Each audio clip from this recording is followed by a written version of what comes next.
नमस्कार किसान भाइयों, एसआरजे फार्मिंग चैनल पे आप सभी का स्वागत है। किसान भाई, आज की वीडियो में हम आपको बताने वाले हैं गेहूं की फसल में पोटाश खाद का प्रयोग हमें कब करना चाहिए, कितनी मात्रा में हमें पोटाश डालना चाहिए, पोटाश डालने से क्या फ़ायदा होता है, अगर हम पोटाश नहीं डालते हैं तो हमें क्या नुकसान होता है। संपूर्ण जानकारी आज की हम इस वीडियो में आप सभी को देने वाले हैं। चैनल पर अगर नए हैं तो एसआरजे फार्मिंग चैनल को सब्सक्राइब करें। कोई भी सवाल, कोई भी सुझाव हो नीचे आप कमेंट भी कर सकते हैं। वीडियो को लाइक करना मत भूलिएगा और चैनल को सब्सक्राइब करना भी मत भूलिएगा। चलिए वीडियो स्टार्ट करते हैं। जानते हैं गेहूं में पोटाश हमें कब देना चाहिए। किसान साथियों, गेहूं की संपूर्ण फसल अवधि में आपको 40 से 45 किलोग्राम जो पोटाश आता है एमओपी नाम से, उसको देना होता है। एमओपी पोटाश का प्रयोग करना होता है। और किसान साथियों, यहाँ पे हम पोटाश का इस्तेमाल कितनी मात्रा में करेंगे, कितनी बार करेंगे, ये भी हम आपको बता देते हैं। किसान साथियों, जैसा कि मैंने आपको बताया, पोटाश की संपूर्ण फसल अवधि में 40 से 45 केजी मात्रा का प्रयोग करना चाहिए। इतनी मात्रा पर्याप्त होती है। लेकिन क्या यह सारी मात्रा हमें एक बार में ही दे देना चाहिए या फिर हमें 2 बार, 3 बार, 4 बार, कितनी बारों में, यानी कितने भागों में हमें इसका प्रयोग करना चाहिए, ये भी हम जान लेते हैं। किसान साथियों, पोटाश का इस्तेमाल आपको मेरे हिसाब से 2 बार करना चाहिए। 2 बार करने से बेहतर लाभ मिलेगा। आप चाहें तो बुआई के समय संपूर्ण मात्रा दे तो जरूर सकते हैं, लेकिन 2 भागों में डालने से काफ़ी अच्छा लाभ आपको मिलेगा। कब आप डालें ये भी मैं आपको बता देता हूँ।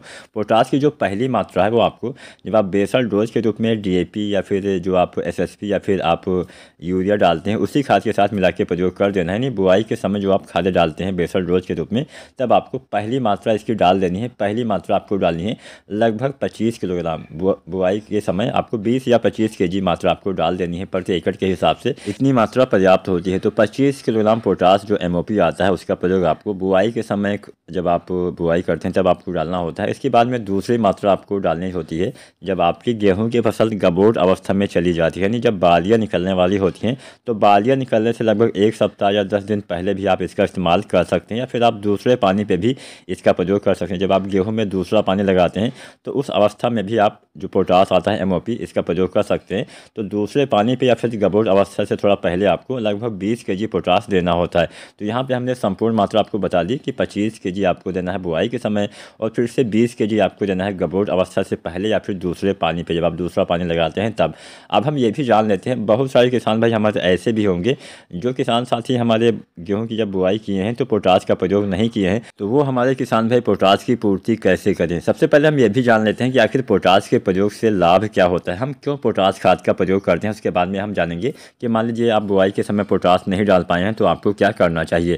किसान साथियों, पोटाश के प्रयोग से बहुत सारे फायदे होते हैं। शुरुआती अवस्था में अगर आप इस्तेमाल करते हैं तो रोग प्रतिरोधक जो क्षमता होती है, जो इम्यूनिटी सिस्टम होता है पौधे का, मजबूत होता है, जिससे आपकी फसल में जल्दी कोई रोग, कोई बीमारियों का अटैक नहीं हो पाता है। कोई भी बीमारी आसानी से आपके पौधे में, यानी जब आपका सिस्टम सही रहेगा, जब आपकी इम्यूनिटी सिस्टम सही रहेगा, तब आप जल्दी बीमार नहीं होते हैं। ठीक उसी तरह से पोटाश भी आपके पौधे में काम करता है। समझ लीजिए एक एंटीबायोटिक का काम करता है। तो आपको पोटाश का प्रयोग अवश्य करना चाहिए। इसके साथ साथ पोटाश आपके तने को मजबूत करता है, आपकी फसल को गिरने से बचाता है। तना जब मजबूत रहता है तभी आपकी फसलें गिरती नहीं है। कई बार ऐसा भी होता है कि पोटाश की कमी की वजह से ही आपकी फसलें गिर जाती है। चाहे आपका कोई भी फसल हो, चाहे जो भी फसल हो, चाहे आपका गेहूँ हो, चाहे धान हो या फिर कोई अन्य फसलें हो, पोटाश की कमी की वजह से तना अगर कमज़ोर रह जाएगा तो भी आपकी फसलें गिर सकती हैं। तो पोटाश आपकी तने में भी मजबूती लाता है।